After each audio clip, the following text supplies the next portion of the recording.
Ituturing ko ang sarili ko bilang isang October 8th Jew. 1,200 katao ang pinatay. Hindi ko iniisip na pumipili ako ng panig.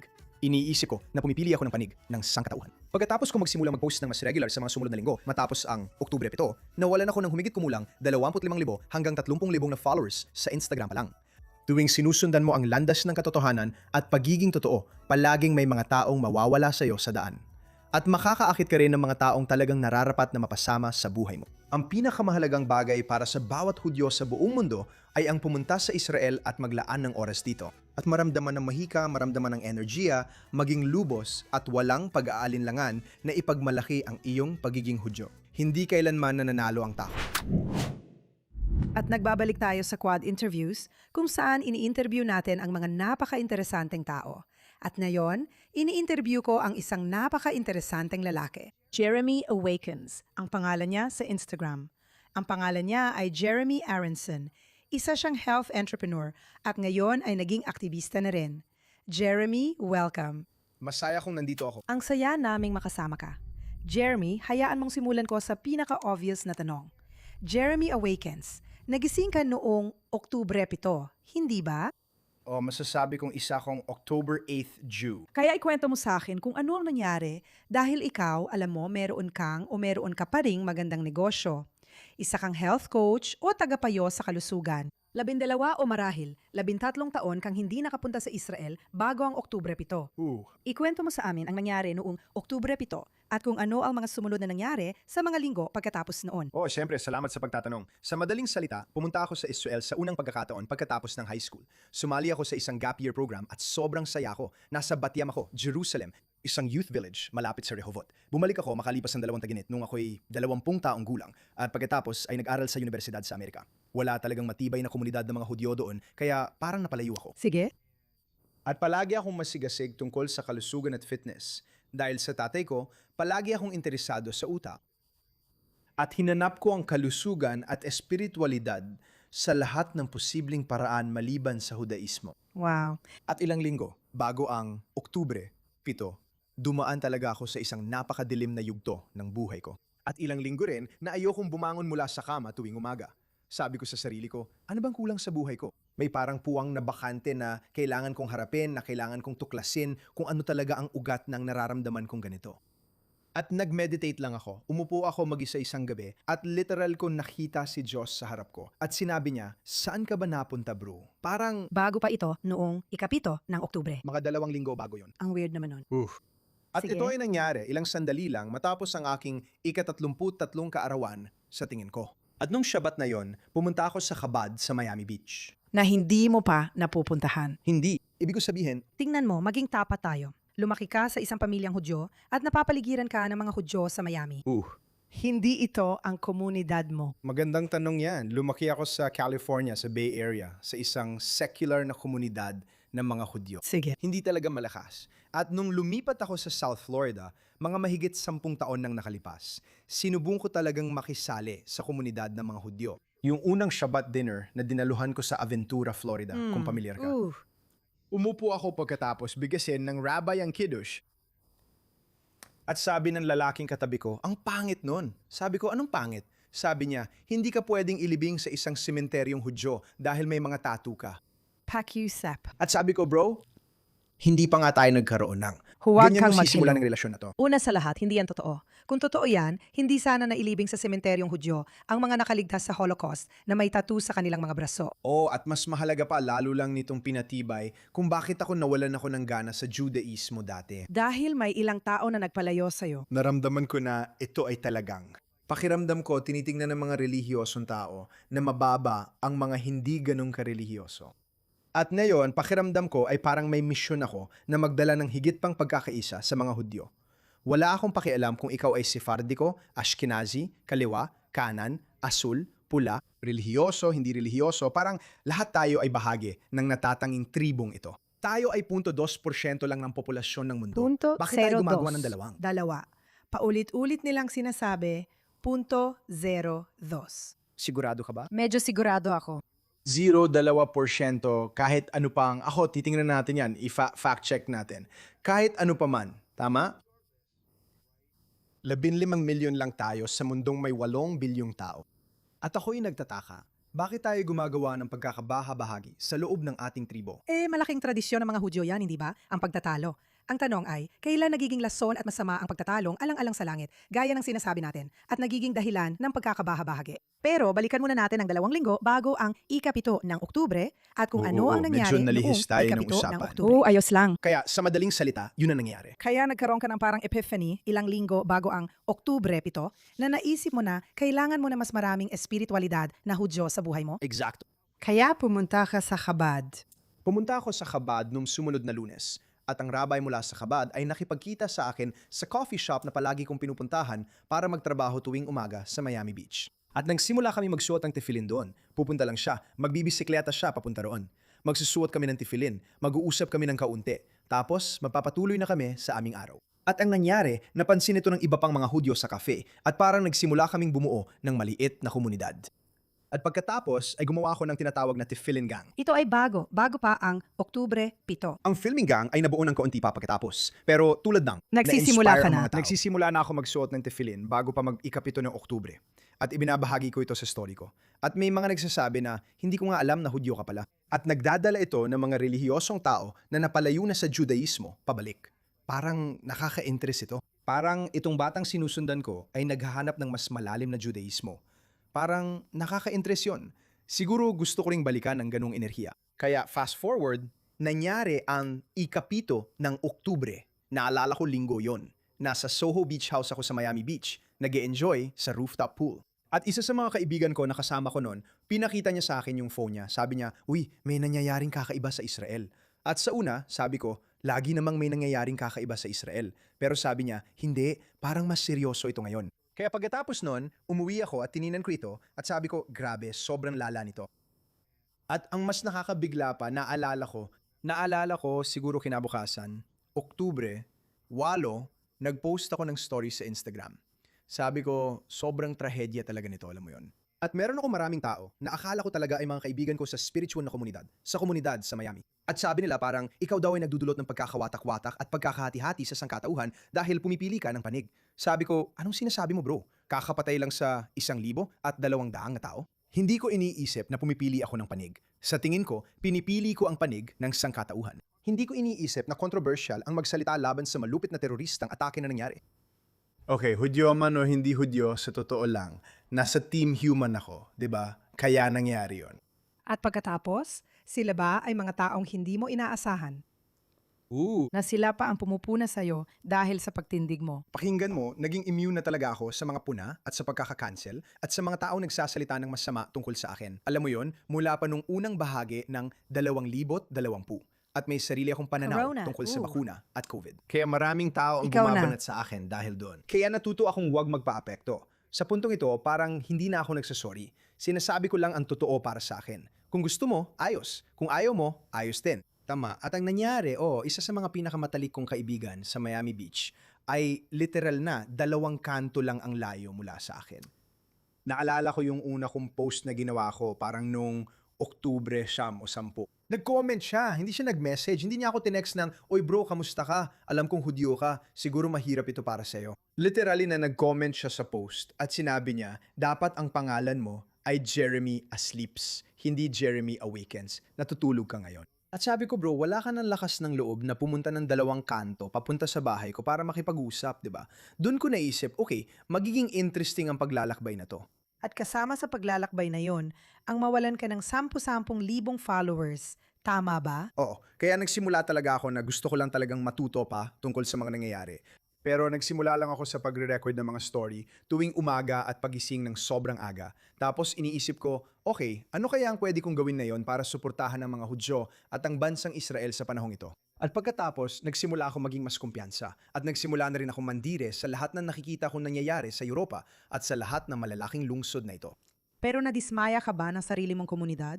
Ang ibig kong sabihin, yung komunidad ng kalusugan, yung komunidad na kinabibilangan mo, yung profesional mong komunidad. Naramdaman mo ba na may particular na pagtutul mula sa kanila? Oh, talaga, yung espiritual na komunidad. O yung espiritual na komunidad, yung komunidad ng yoga? Yung Nakakatawa komunidad kasi. ng pagmumuni-muni. Nakakatawa kasi talagang napilitan na humuling tukuyin kung anong espiritualidad. Kasi maraming taong iniisip ng espiritualidad ay parang pupunta ako sa meditation retreat na to. Magyo-yoga ako. Alam mo yon, Kakain yayakap ako ng puno. granola. Oo, tama. At wag mo akong intindihin ng mali kasi pwede talagang gawing mas espiritual ng mga bagay na yun ng isang tao. Pero napansin ko na karamihan sa kanila, ginagamit lang ang espiritualidad bilang pantakip. Pantakip sa ano? Pantakip para magmukhang sobrang mahabagin at matuwid silang tao. Pero sa totoo lang, kabaliktaran sila nun. Nalilito lang sila at sinusundan lang nila yung kwento na nakikita nila sa TikTok sa mainstream media, imbes na tuklasin talaga ang katotohanan. Para sa akin, ang espiritualidad ay katotohanan. Ito ay tunay at tapat na koneksyon sa katotohanan. Ito ay pagkakaroon ng direktang koneksyon sa Diyos. At kung wala ang mga bagay na yon, hindi ka talaga magiging espiritual. Alam mo, sabi ng rabbi ko, ang espiritualidad ay parang dalawang salita, di ba? Parang ito ay espiritu at ritual. Kaya ang ritual ay tulad ng pagbigkas ng mudaani, pagsusuot ng tefillin, paggawa ng mga bagay na yon. At ito rin ay ang maramdaman ang tuloy-tuloy na enerhiya mula sa Diyos at gawin ang mga bagay na yon araw-araw para maisabuhay yon. Pero oo, sobrang nandidiri ako dahil itong mga taong ito na palaging nagsasalita tungkol sa pag-ibig at liwanag, Sila pa yung nagsasabi ng gawing pandaigdigan ng intifada. tama, at pakinggan mo, natutunan ko na lang na, alam mo yon, bitawan, isa itong magandang aral para sa akin sa tunay na pagpapakawala ng pagbitaw sa mga inaasahan, pagbitaw sa anumang mga pananaw. At talagang mas pinagtibay ko ang sarili ko, ang katotohanan ko, at ang mga Hudyo. Napakalinaw nito para sa akin. Kaya para sagutin ang tanong mo, pagkatapos kong magsimulang mag-post ng mas regular sa mga sumunod na linggo matapos ang Oktubre 7, nawalan ako ng humigit kumulang 25,000 hanggang 30,000 na followers sa Instagram lang. Marami yon. At sa proseso na yon, ang maganda doon ay yung mga taong na natiling sumusunod sa akin ay talagang mas tumutok pa sa misyon ko.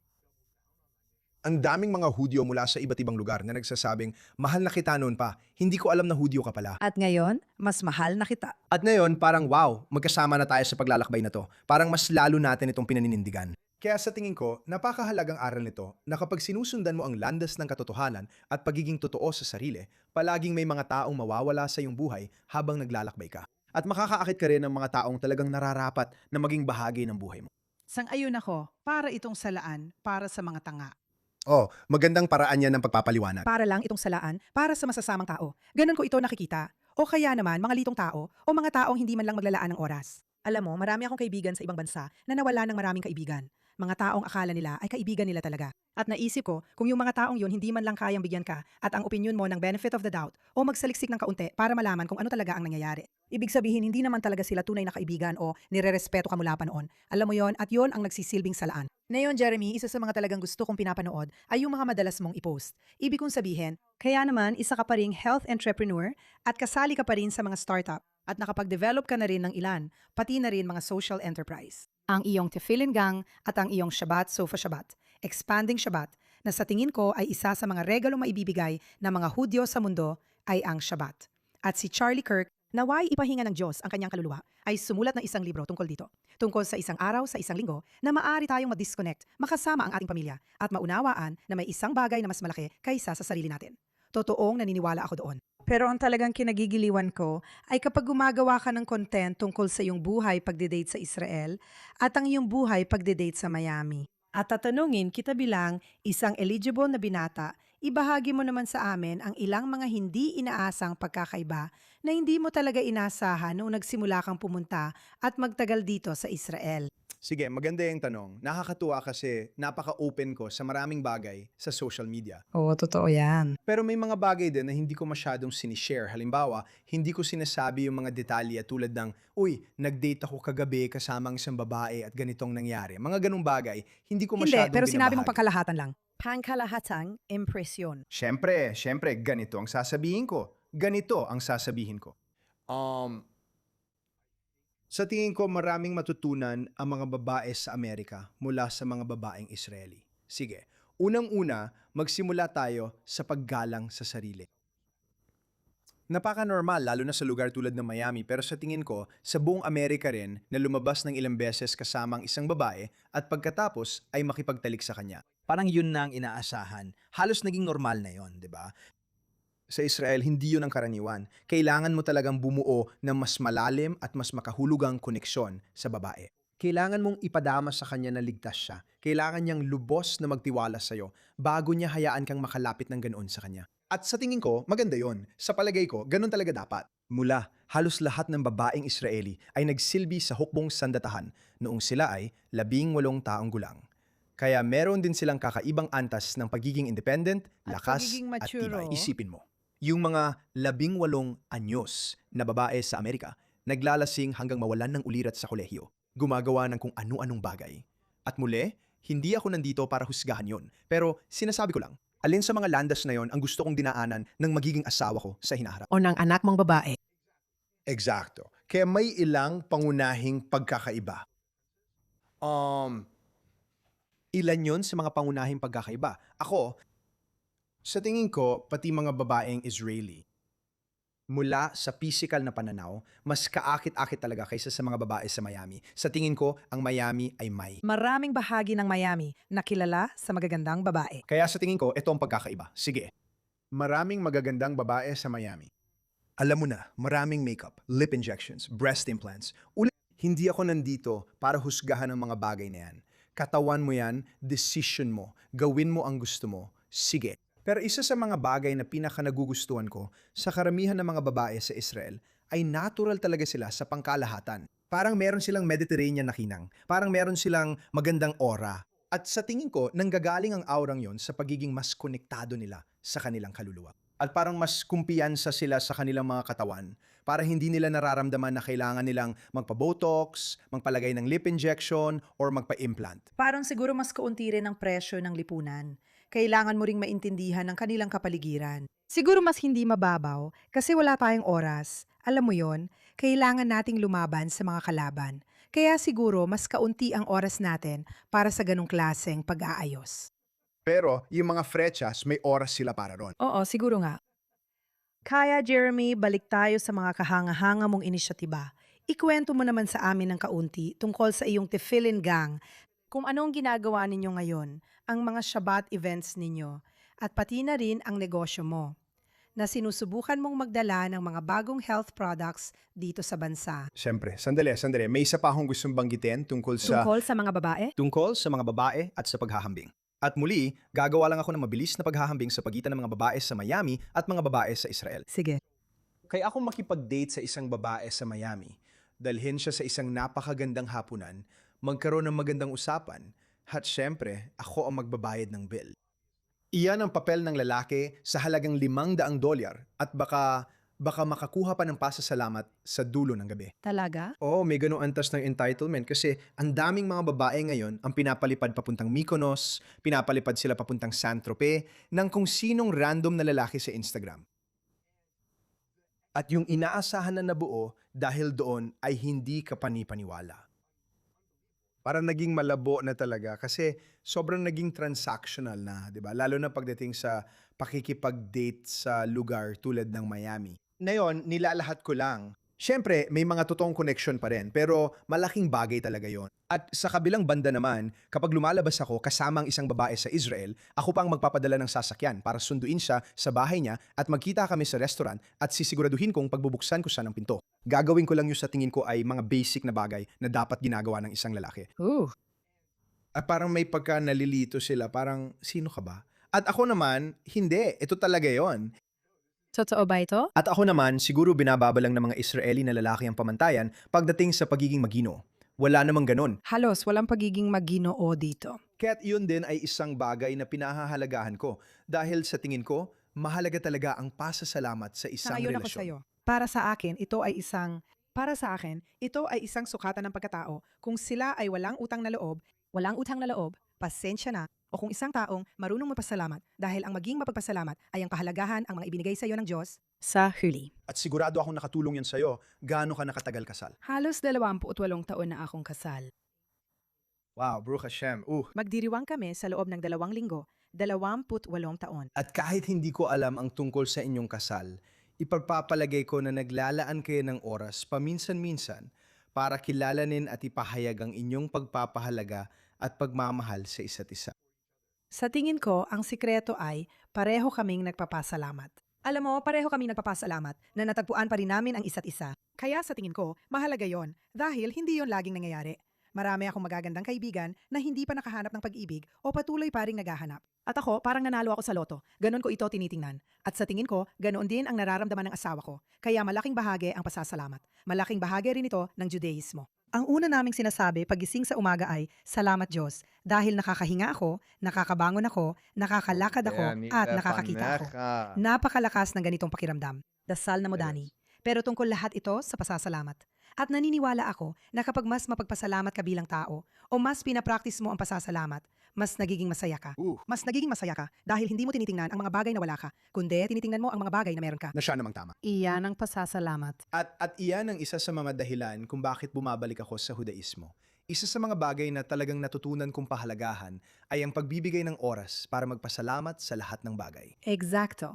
Ang ating mga kamay tuwing umaga. Alam mo, bago tayo kumain, pagkatapos natin magbanyo, literal na kumukuha tayo ng maliliit na microdoses ng enerhiya ni Hashem sa buong araw. At itinataas natin ito sa isang espiritual na antas. Eksakto. At tungkol lahat ito sa pasasalamat, sumasang-ayon ako dyan. Kaya Ibig mong balik tayo sabihin, sa original mas mong nagpapasalamat ang mga babaeng Israeli kapag pinagbubuksan mo sila ng pinto? Oo, ibig ko sabihin, at muli, kadalasan, nagkaroon din ako ng mga kakaibang karanasan tulad ng sobrang hirap sa pakikipag-usap. Parang marami akong ginawa sa sarili ko para mas gumaling akong makipag-usap at maipahayag ang sarili ko at ang nararamdaman ko.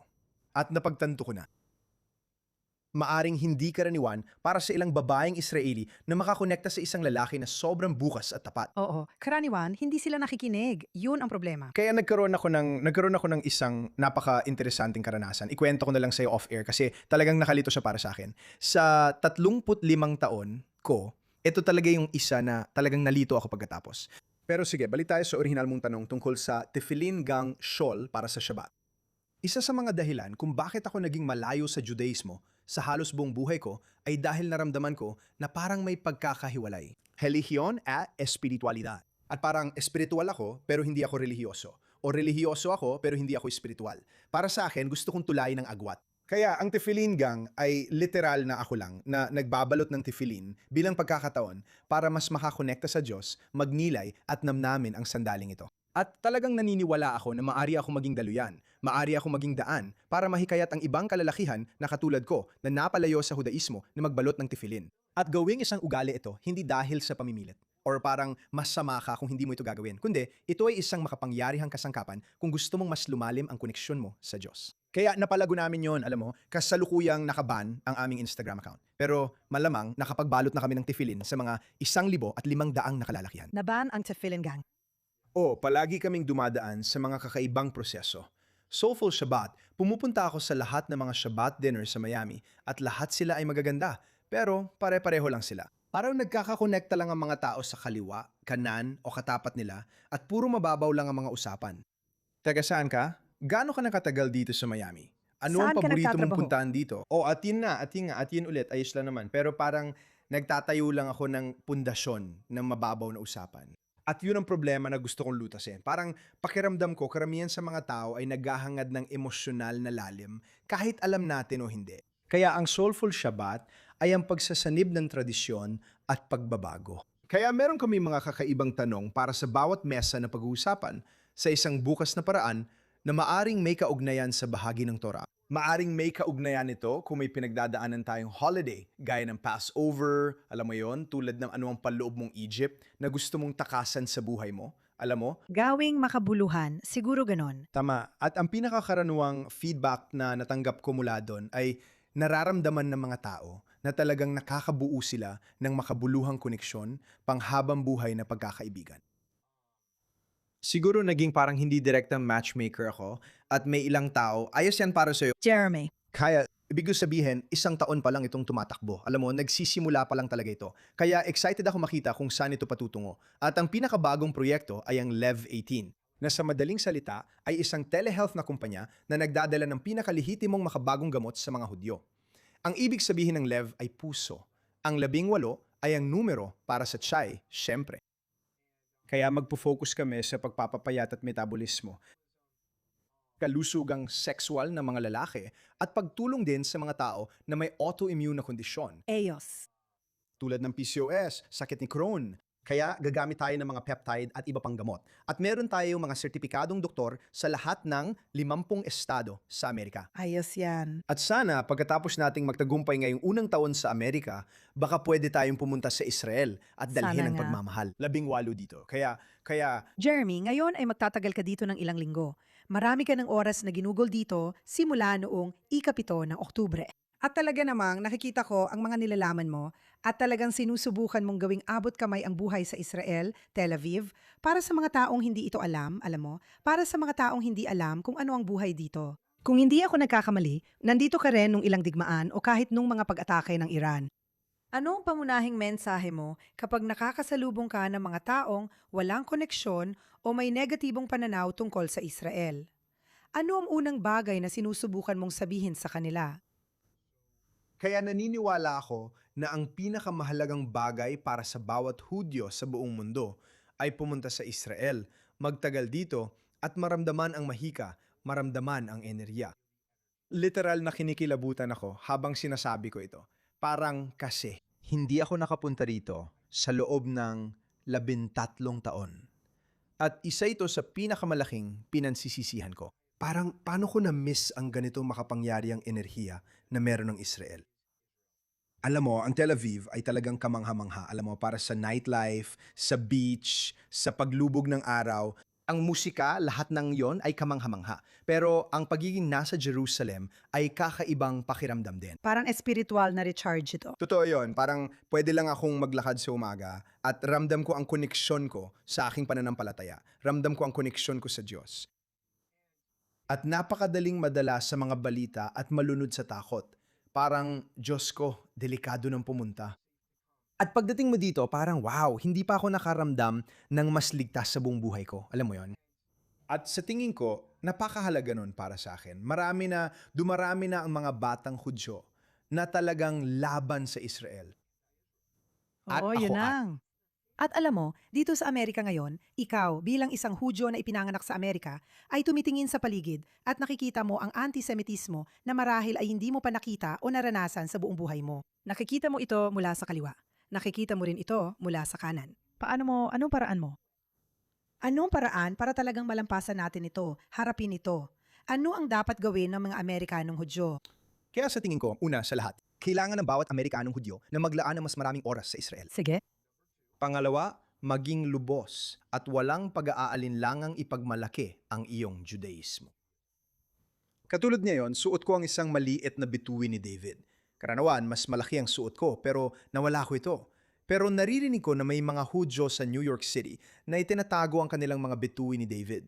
Ooh, Binabago nila ang pangalan nila sa Uber dahil ayaw nila I'm na malaman ng driver na sila ay Hudyo. At ang masasabi ko sa mga taong yon ay lalo ninyong pinapalala ang problema. Sang-ayon ako. Ipinagpapatuloy nyo lang ang siklong ito. Pero natatakot sila, Jeremy. Natatakot sila. Totoo yon. Ang totoo rin ay hindi kailanman nananalo ang takot. At kung patuloy kang kikilos na, natatakot, ipakita ang tunay mong pagkatao, paano mo inaasahan na tutugon ng ibang tao sa mundo? Oh. Mulay, kapag nasa pinakamabuting kalagayan ang mga Hudyo, nagkakaisa sila, malakas, at ipinagmamalaki kung sino sila. Kapag ipinakita natin ang kahinaan sa loob ng ating komunidad, doon nalalaman ng mundo na tayo ay mahina. Sang-ayon ako. Ang walang basehang put ang siyang nagpabagsak sa ikalawang templo. Tama yon. Sige, ang mga Romano ang pisikal na winasak ito. Pero ang walang basehang put sa pagitan ng mga Hudyo ang tunay na ugat nito. Oo, tama. Isa sa mga grupo ang tumawag sa kanila para sirain ang pangalawang grupo. Kaya yon nangyari. Para sa akin, ganun lang kasimple. At sa tingin ko, kailangan talagang mas mahusay ang mga magulang sa pagbibigay sa kanilang mga anak ng mga paraan para gawing mas madali at mas astig ang Judaismo. Tulad ng, Sang-ayon ako sa iyo. ako talagang natutuwa ako na hindi ko yun naranasan nung bata pa ako. Pakiramdam ko inilagay ako ng Diyos sa isang kakaibang landas. Nangyari ang lahat ayon sa dapat mangyari. At. Pakiramdam ko sa loob ng 15 taon. Parang napahiwalay ako sa napakagandang pamilyang ito. Ooh. Alam mo yon, kaya. Alam mo, hindi naman tayo. Lagi ko sinabi ko sa isang kaibigan ko na tumawag sa akin na yon. At sabi niya, aalis ng bansa ang kapatid ko. Matagal na siyang nandito. At sabi niya, sa tingin niya, pangit ang mga bagay dito. Sabi ko, saan ba hindi? Sabi niya, oo nga, tama ka. Sabi ko, tingnan mo, sa huli, hindi naman tayo perpekto. Pero ang pamilya mong may problema ay pamilya mo pa rin. Kaya ang tanong, mananatili ka ba at susubukang ayusin ito? O aalis ka at hahanap ng ibang pamilyang may problema rin? Kaya nandyan tayo ngayon. Mas gusto naming manatili sa pamilyang kilala at mahal namin. Kaya ano ang gusto mong sabihin sa pagtatapos? Ano ang mensahe mo? Ang mensahe ko para sa mga Hudyo ay talagang isabuhay. Ang isa sa mga pangunahing halaga natin, ang tikun ulam, ang pagpapagaling sa mundo. Tama ba? Pero para mapagaling natin ang mundo, kailangan muna nating pagalingin ang ating mga sarili. Tama ka dyan. At sa ngayon, napakaraming mga Hudyo ang naglalakad sa mundong ito na may mga traumang hindi pa naghihilom. At ang enerhiyang iyon ang lumilikha ng walang basihang galit sa pagitan ng mga Hudyo. Hindi natin mararating ang pinakamainam na bersyon ng ating sarili kung hindi natin gagawin ang panloob na gawain. Sige, sa tingin ko, ang pinakamahalagang bagay, tulad na nabanggit ko na dati, ay ang pro-Semitismo. Paano ko ba, bilang isang individual, mararating ang pinakamainam na bersyon ng aking sarili? Ang bersyon ng sarili ko na nilikha ako ng Diyos para maging ganon. Tama ba? Pagbigkas ng moda ani tuwing umaga, pagbabalot ng tefillin, pagdarasal, pag-aalaga sa aking katawan, pag-aalaga sa aking sisidlan, pagkain ng malilinis na pagkain, pagtrato sa sarili ng may kabaitan, at pagtrato sa iba ng may kabaitan. Kung lahat tayo ay magagawa ang panloob na gawain na yan, sama-sama tayong aangat sa bagong antas. At walang sinuman ang makakapagpabagsak sa atin kapag naitaas na natin ang ating kamalayan. Kaya sa tingin ko, kailangan nating mag-focus sa pro-Semitismo kaysa Gusto ko yan. kaysa puro tutok lang sa lahat ng negatibong enerhiya. Gusto Kaya ko talagang yan. tungkol ito sa tikun ulam. At syempre, alam mo na, pagpapagaling ng ating kaluluwa. Well, gusto ko yan at napakagandang mensahe niyan. Jeremy, salamat sa iyong pagkamulat. Salamat sa pagpunta mo dito. At sana bumalik ka sa Jerusalem kahit kailan mo gusto. Baruch Hashem, ang saya kasama ka. At kailangan natin magkaroon ng round 2. Ikaw naman ang mag-guest sa podcast ko. Gusto ko yan. Salamat. Gawin natin yan.